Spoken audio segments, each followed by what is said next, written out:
Ok, salut tout le monde, ici c'est Joubert, vous êtes sur la Zcast, le podcast qui vous embarque dans mes baskets. Je vous invite à prendre place pour écouter l'épisode du jour. Alors, c'est parti. L'épisode du jour, ce sera les réseaux sociaux sont-ils accessibles? Ou alors l'accessibilité des réseaux sociaux. Qu'est-ce que c'est? Comment ça marche? On en parle. Alors aujourd'hui, je suis accompagné de Zugan qui va venir nous en parler un petit peu plus. Et juste après, nous donnons la parole à nos invités. Alors, première question, Zugan. On parle de quoi? Les réseaux sociaux, qu'est-ce que c'est? Bonjour à tous. Alors les réseaux sociaux, tout le monde les utilise. Alors je peux pas dire sans le savoir, on les utilise tous, que ce soit Clubhouse ou Twitter ou Facebook ou d'autres, ou LinkedIn. C'est une plateforme qui permet de collaborer, d'échanger avec plusieurs personnes. Alors, quels sont les enjeux des réseaux sociaux? Les enjeux des réseaux sociaux, c'est de partager, de se créer un réseau et bien sûr d'échanger, de faire des connaissances, des rencontres. De communiquer de manière sociale, même amicale, voire professionnelle, de partager un message, une information. On est d'accord là-dessus? Oui, totalement. Ok.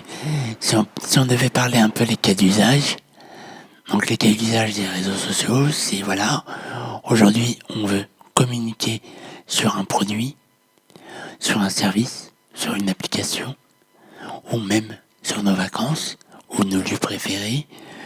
On choisit un réseau, ou voire plusieurs réseaux.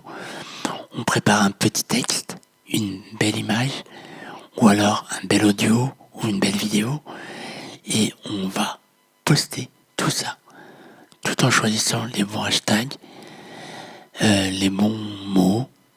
Nous allons poster pour toucher le plus de personnes possible, pour montrer notre message.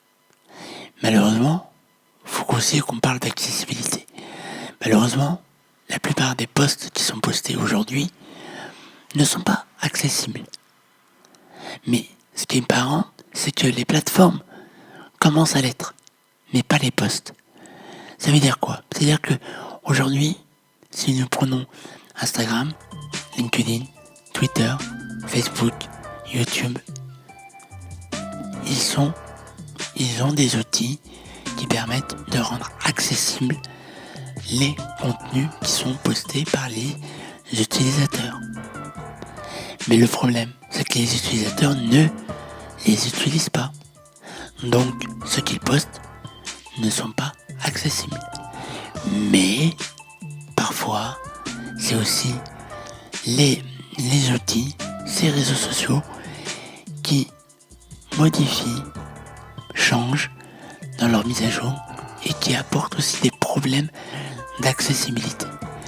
Quand je parle d'accessibilité, c'est quoi? Qu'est-ce que ça veut dire l'accessibilité, Zoran? Sur le Zugan, sur les réseaux, sur le numérique, sur le web. Dis-nous un petit peu plus.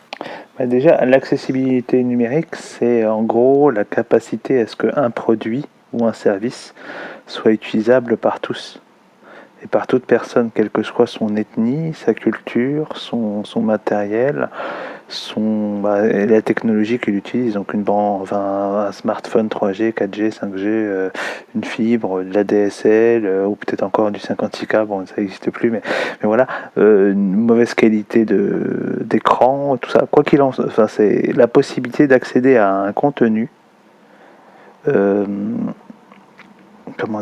contenu non seulement par rapport au matériel, au service, mais aussi en répondant à des standards d'accessibilité pour que tout le contenu soit utilisable par tous et consultable. D'accord. Et concrètement, qu'est-ce que c'est? Ça veut dire que pour pouvoir rendre accessibles, ces contenus. D'abord, il faut que je vous explique qu'est-ce que c'est et comment ça marche. Donc, sur le web, les personnes qui ont besoin d'accessibilité utilisent des outils, utilisent avant tout des lecteurs d'écran, des moyens de compensation, des outils, des logiciels, ou voire même ce que proposent les navigateurs avec des possibilités de changement, de police, de caractère, de fond, voire agrandir.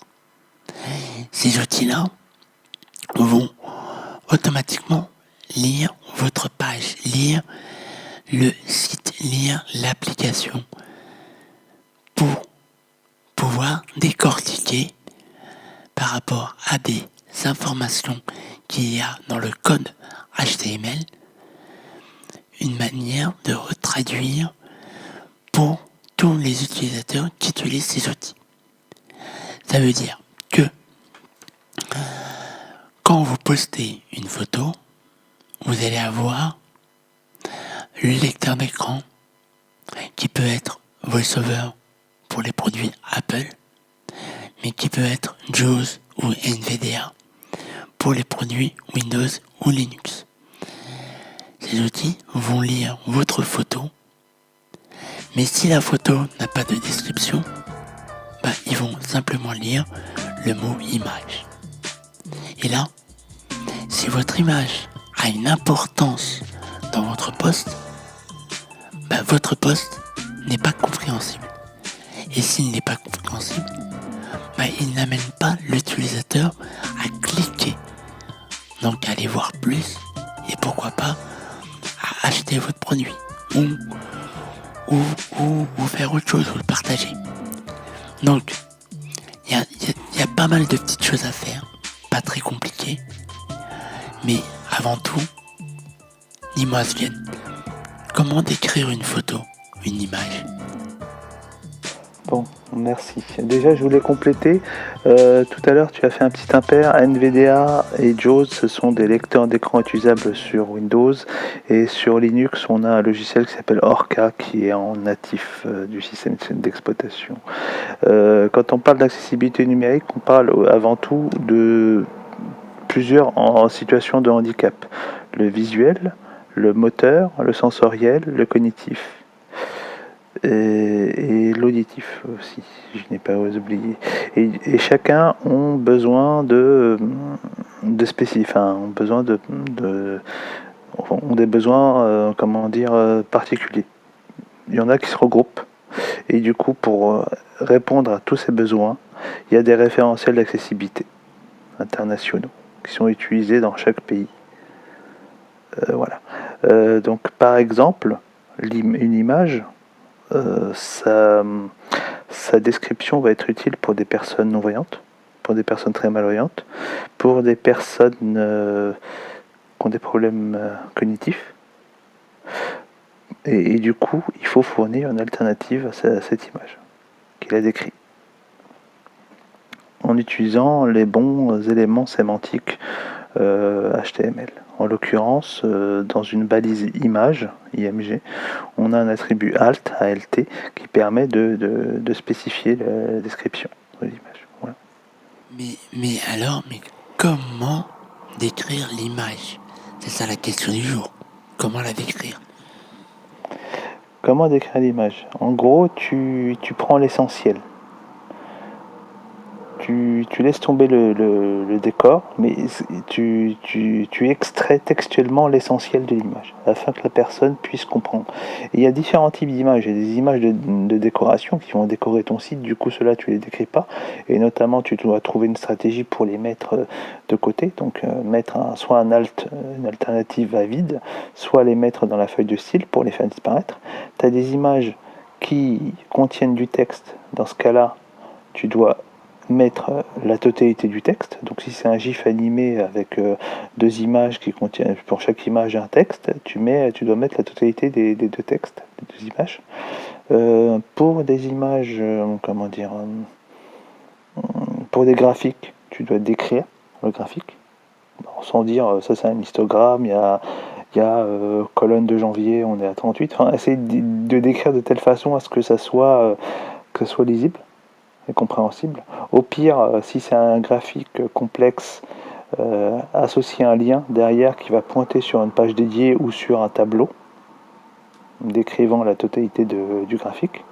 Et après, on a d'autres images qui apportent du sens à un article, à un contenu, à un post. Et du coup, là, il faut essayer juste d'extraire la substance, enfin ce qui est intéressant dans l'image.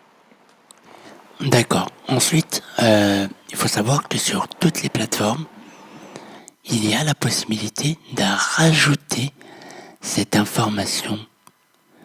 Et cette information n'est pas compliquée à rajouter. Par exemple, nous pouvons prendre Twitter, LinkedIn, Instagram. Il y a la possibilité, tout en bas quand vous créez votre post, de rajouter la description. Alors vous allez me dire, oui, mais nous utilisons des outils qui permettent de programmer nos posts. Malheureusement, ces outils ne proposent pas cette alternative. J'en ai essayé plein et elles ne proposent pas. J'ai essayé les outils gratuits, je précise, ceux qui vous proposent une période d'essai pour les tester. Malheureusement, ils ne proposent pas. Mais ce que propose chacune de ces plateformes de réseaux sociaux vous propose un espace de créateur qui s'appelle soit Creator Studio, soit Studio Créateur, et qui vous permettent de programmer vos posts et surtout de remplir toutes les cases. Donc je vous invite plus à utiliser les plateformes dédiées à ces réseaux pour remplir. Donc est-ce que tu veux rajouter un truc Zugan ou pas? Dis-moi. Non, pour l'instant, non, tu as tout dit.